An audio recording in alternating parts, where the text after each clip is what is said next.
Thank you, John, for that clarification of regulations and standards for accountants.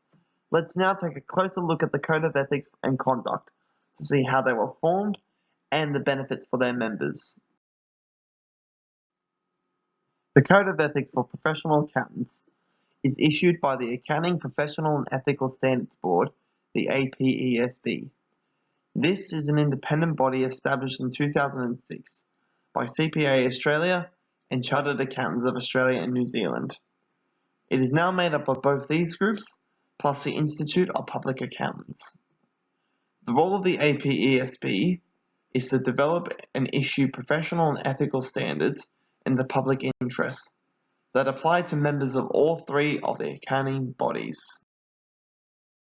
The Australian Code is based on the Code of Ethics for Professional Accountants, issued by the International Ethics Standards Board of Accountants.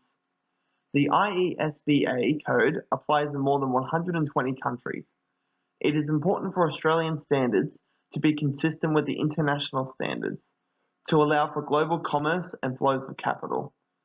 Members, Australian or international, must comply with the Code, unless they are prevented from doing so by applicable laws or regulations. Each country's code includes country-specific requirements. For example, Australian-specific paragraphs deal with the Australian environment, such as the definition of a public interest entity, which helped accountants identify these in Australia.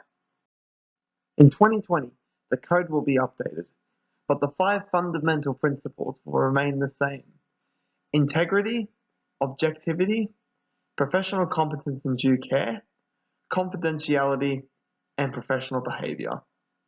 However, the structure of the code has changed to separate the mandatory requirements from guidance advice. Part 1 includes the fundamental principles and the conceptual framework.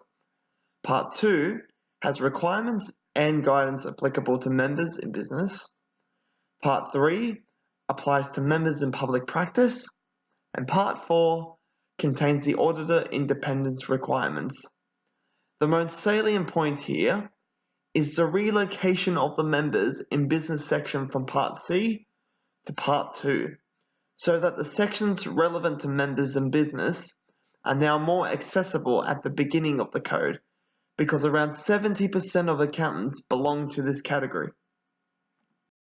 So how does the code benefit members? The conceptual framework enables members to assess threats, ethical challenges, and potential safeguards that can be applied. It provides members with a systematic approach on how to identify, evaluate, and address threats to the 5 fundamental principles of the code. It forces accountants to ask the question, how would my actions stand up against my obligation to comply with the fundamental principles? The framework requires members to remain alert to new information and changes in facts and circumstances, including the use of the reasonable and informed third-party tests and the need to exercise professional judgment. It provides guidance on 3 ways in which a member can deal with threats: by eliminating the circumstances that are creating the threats, by applying safeguards, or by declining or ending the activity or service.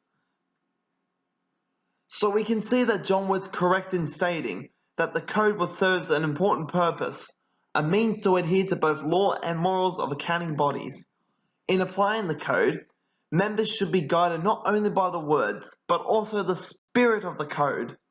This increases public trust and reputation, therefore increasing the prestige of the organizations in the eyes of both public and government bodies.